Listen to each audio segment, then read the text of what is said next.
Hello, Cayden. How are you? Hi, Jared. How's it going? I'm good. How are you? I'm good. All right. We just finished watching this last Friday, Uh, um, The Ghost in the Shell. okay. What did you think? Well, initial reaction is, man, it's visually stunning. I believe there's a lot of hard work and money put into the CGI of the film. Has tones, and you can probably, if you're a fan of the genre, you can probably tell it pulls from inspiration from like Blade Runner. Um, that's what I felt like I was watching, like a Blade Runner spin-off series almost, which was pretty cool. Also reminded me of the video game Cyberpunk. A lot of similarities in that film as well. Um, really thought it was cool. I thought it had good action. Maybe a little slow pace at times, but I think it was trying to develop the characters. Yeah. Visually stunning. Scarlett Johansson does a good job. Cool concept with the synthetic humans. Taking their brain and putting it in a robotic shell and having them still be human. And struggle with that, being human or being robotic. Very cool. What about you? I really liked it. I liked how, and you kind of touched on this just now, that the struggle between being robotic and human. Really, I thought they were trying, the corporate world in it was trying to achieve immortality through robotics. Got it. And is that wrong? Is that right? That's up to the audience. Yeah. And I think those are the real questions being asked in this film. Yeah. As far as questions being asked or put to the audience, as it will, what do you think that would be? Kind of like an overarching theme for the audience to kind of think about. I think I agree with you. To achieve mortality, kind of the same struggle that Ex Machina kind of dealt with should we do it, can we do it, and should we do it? Another tackling of humans becoming robotic. It seems like that's what they believe the next step in evolution is human beings becoming robotic or AI. To achieve immortality, I guess, yeah, it makes a lot of sense to me. It's people are afraid of dying, and instead of looking to religion or a healthy diet or whatnot, they try to create that with synthetics and with robotics. And have you ever seen the movie Demolition Man with Sylvester Yes, Stallone? absolutely. Kind of reminds me of that. They're putting their Kind of, in its own way. Yes. In its own way, it's kind of a Blade Runner spin-off, like you Yeah. say. Yeah, man. And then what's real? Are the robots gaining intelligence? Are they just being hacked?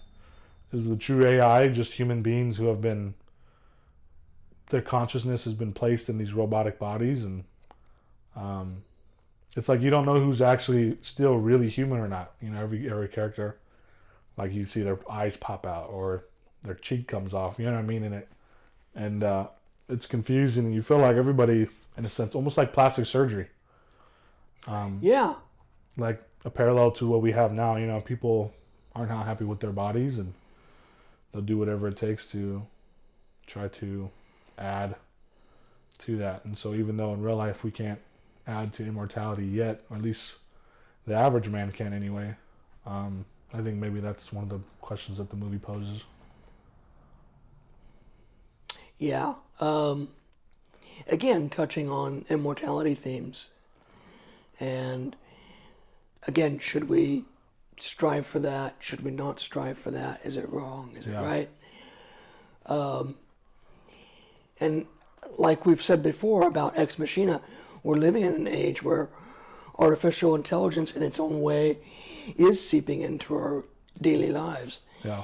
And we have to be careful. Mm-hmm. You said you liked, the special effects. Did you find that this is as good as Ex Machina? Or Ex Machina? Or no? I'm still not sure how that's pronounced either. As good, I think they're different in their own right. So I don't know. I think to compare them would be unfair because they do different things so well. with Ex Machina, you really felt isolated. Don't feel as like you're living as much in the future. It felt like more of a contemporary movie. An Ex Machina. Whereas with Ghost in the Shell, it feels like it's so far in the future. 100, Right. 200 years. You know what I mean? Even more than that if you want to go Yeah. by that. Like you said, real Blade Runner vibes. I mean, we barely have robots like Siri, let alone robots that can do the things that they did in Ghost in the Shell. So I think to compare them would be unfair. I think Ghost in the Shell obviously has better action sequences and more action sequences. I think you said earlier before we started filming that it's based off an anime, which is well liked, and it's kind of like a remake or maybe an homage to that. Oh. So, of course, the action's going to be top notch. She's a major, and she fights terrorists. You know what I mean? In Ex Machina, it's just this billionaire developing an AI, and some things go wrong. Yeah. So, different in their own rights, good in their own respects, I believe. Equally, I would say equally good CGI. Now, I don't know what's more Yes. impressive if, I don't know if Ghost in the Shell had more funding, if it was a bigger studio. I believe it was. I mean, they hired Scarlett Johansson, so I mean, Ex Machina had some pretty prominent. Oscar Isaac is a pretty prominent actor, and so is Ava. She does the Tomb Raider movies now. well, for the record, they're both great actresses and they Absolutely. can do it. Absolutely. But as far as the budget for production and such like that, I believe Ex Machina was a lot less and a lot more Yeah. smaller. So I guess in that regard, Ex Machina is a little. It was more of an indie film, and Yeah. for me anyway, I think Ex Machina had more of an impact. Sure. Just that could just be my take on it, or just my preferences. But I really do enjoy Ghost in the Shell. I do too. I think Ghost in the Shell had more than just the AI theme going for it. Where Ex Machina, that's Right. the main feel. Yeah. Like you said, it hits you more in the face. With Ghost in the Shell, it's also about living in the past. You know what I mean? Not so much just about these overarching themes of society, but also how you deal with the past, how you move forward. You know what I mean? Yeah. Finding your absolutely. humanity. So it's not just about artificial intelligence. Yeah. That's a great observation. Yeah. What was your take on the action sequences? Were they too much, and was it trying to be too much of an action movie, or was that? In my opinion, it was a little slow paced at times, and it could have been even more action packed. I don't think the action was anything out of the ordinary. I think it was about on par for a normal action sequence. Now, again, I've never seen the anime, so I don't know if I can compare that to that accurately. And maybe you can speak to that more. But I was actually expecting a little bit more action. But the action sequences, like the chase scene, where she chases the guy through the city, and they end up at the edge of the lake or an ocean right there. Right. I'm not too sure. And she fights and she's invisible. Pretty cool stuff. Yeah, it is. The scene in the club was pretty cool. Yeah, that was neat. Yeah. And I think the initial person who we believe the bad guy is, I forgot the character's name, and ends up being her boyfriend. Yeah. And he ends up being the victim, and Yes, not he ends up dying. not really the villain when you stop and think about it. Yeah. Obviously, the villain is Cutter and Hanka Robotics. Those people didn't even die. They just killed them and harvested their brain for experiments. So I guess you could say big tech.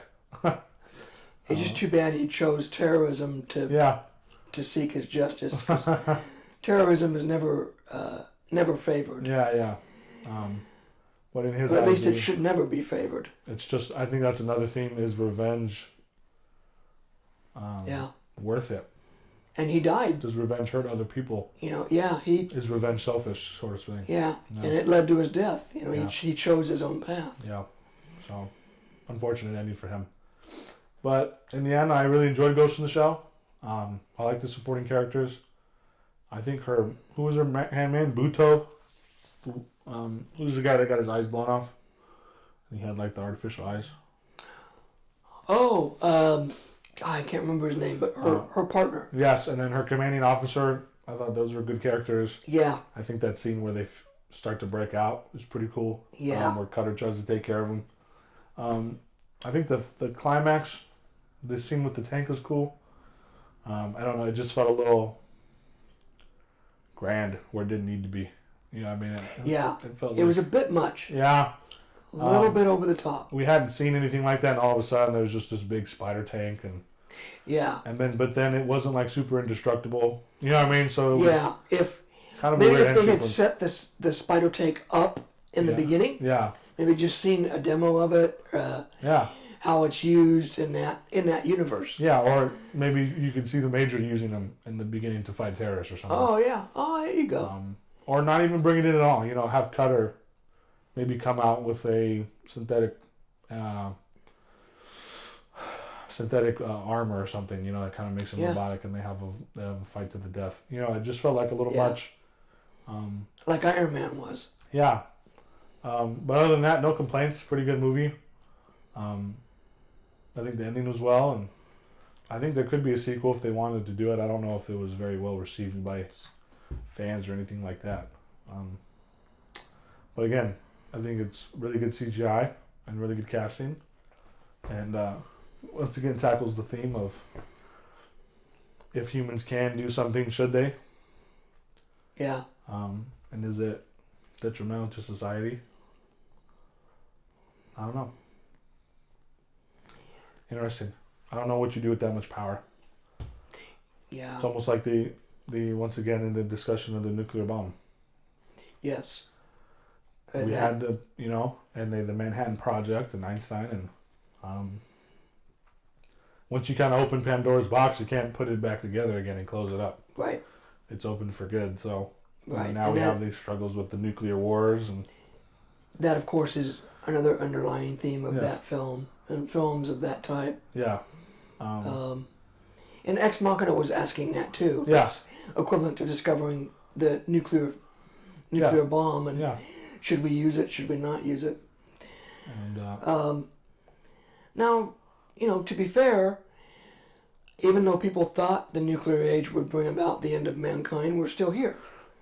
Yes. Go ahead. It's not perfect by any means, but we're still here. Yeah.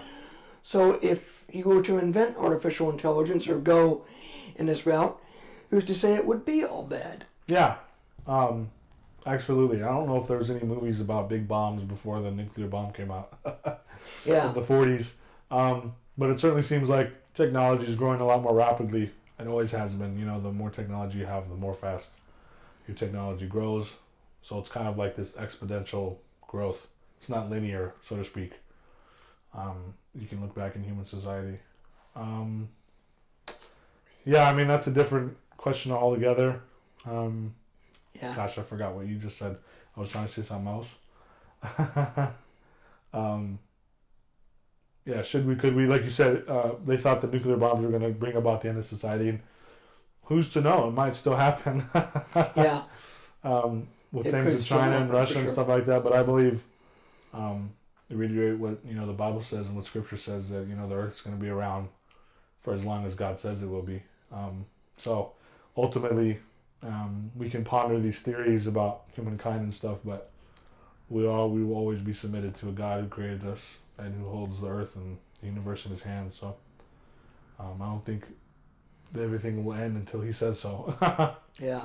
So we'll see, though. We'll definitely see. I feel like we're getting closer and closer to those times. I guess they were saying that thousands of years ago, too. So we will see. All you can do is... That's true. Well, Cayden, I'm just going to wrap this up by saying thank you for viewing another one of my films and giving your thoughts on it. It's always good to talk to you about these films. Man, it's a pleasure. Thanks for having me. I'm looking forward to doing a few more of these in the coming weeks and months. Really enjoy it. I'm looking forward to whatever you have next for us. Next, we will be viewing Dark City. Ooh.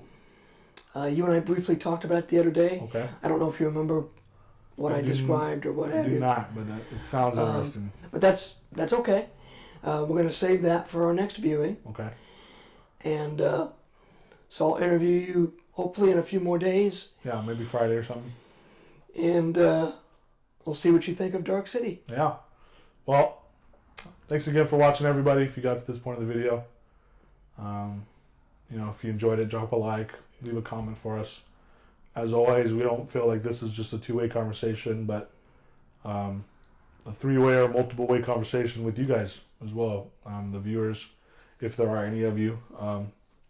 Tell us what you think of the movie, and tell us if you think we're wrong or right. We're just humble dudes with humble opinions. We're nobody, so let us know what you guys think, if you enjoyed the movie or not, if you agree with any of our takes, if you have anything to add. We'd love to hear from you. And as always, I can't talk all of a sudden. And as always, like and subscribe. Yeah. Thank you, everybody. Thank you, Cayden. Bye, guys.